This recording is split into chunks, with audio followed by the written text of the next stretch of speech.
Jamshedpur FC ভারতীয় ফুটবলে অত্যন্ত পরিচিত ফুটবল ক্লাবের নাম।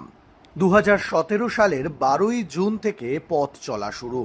টাটা ফুটবল একাডেমির হাত ধরে একাধিক তরুণ প্রতিশ্রুতিমান ফুটবলার উঠে এসেছে ভারতীয় ফুটবলের মূল স্রোতে। সেই টাটা ফুটবল একাডেমির সঙ্গে হাত ধরাধরি করেই চলছিল জামশেদপুর এফসি, কিন্তু হঠাৎই ছন্দপতন।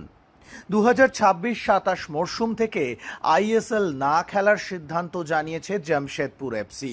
ডুরান্ট কাপের পর ক্লাবের সমস্ত রকম কার্যক্রম বন্ধ করা হচ্ছে, এমনটাই সরকারিভাবে ঘোষণা করা হয়েছে জামশেদপুর এফসি টিম ম্যানেজমেন্টের পক্ষ থেকে।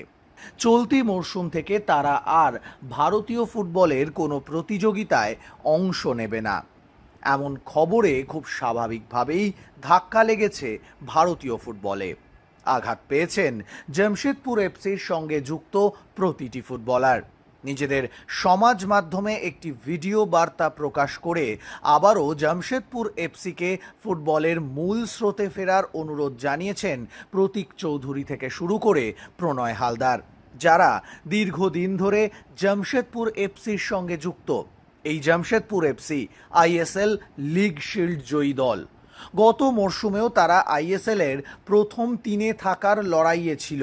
শেষ পর্যন্ত খেতাবি লড়াইয়ে থাকতে না পারলেও ভারতীয় ফুটবলে নিজেদের অস্তিত্ব জানান দিয়েছে জামশেদপুর এফসি। জামশেদপুর এফসি এই দলের সঙ্গে যুক্ত ফুটবলার, কোচ, কোচিং স্টাফেদের ভবিষ্যৎ আজ প্রশ্নের মুখে।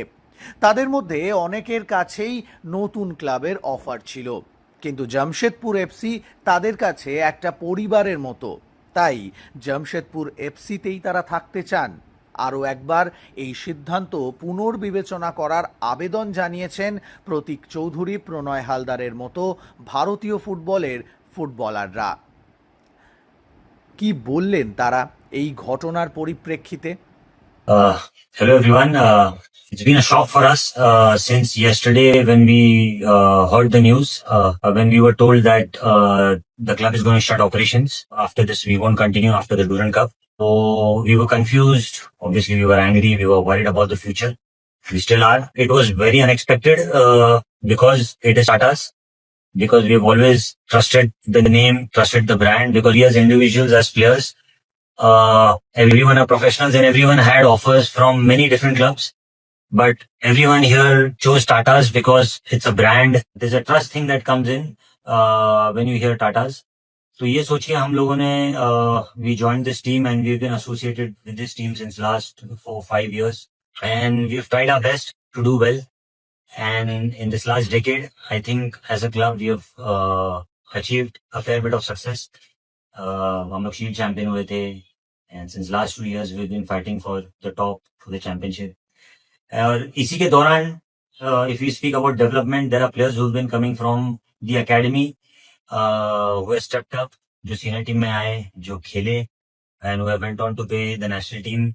For example, we've got Nikhil, we had Vishal, who's played for the Indian under-23, Sanan hai, who's playing for the national team, Albino. So all in all, we've been progressing pretty well. लेकिन जब ये देखा कि Tatas ने ऐसा decision लिया है, सो हम सबके लिए ऑब्वियसली बहुत बड़ा शॉक था। तो हम लोग यही कहना चाहेंगे on behalf of all the players कि please do rethink about this, क्योंकि अगर ये हुआ तो ये सिर्फ इंडियन फुटबॉल के लिए लॉस नहीं है, ये सिर्फ इंडियन स्पोर्ट्स के लिए लॉस नहीं है, ये पूरे इंडिया के लिए लॉस है बहुत बड़ा। क्योंकि जहां दुनिया वर्ल्ड कप खेलने का सोच रही है, हम जब वर्ल्ड कप खेलने की बातें करते हैं, और जब इतना बड़ा अपना इंस्टीट्यूशन जो हमेशा हमारे साथ स्ट्रांगली बैक रहा है, ऑल ऑफ अ सडन एक ऐसा स्टेप, ऐसा डिसीजन लेता है जिससे पूरा Indian sports fraternity, Indian football fraternity shock में आ जाता है। ये बहुत ही सीरियस मैटर है। So on behalf of all the players we would just like to appeal to the higher management of Tata group, please do rethink about this, reconsider the situation, and please don't let this be the final whistle for Jamshedpur FC.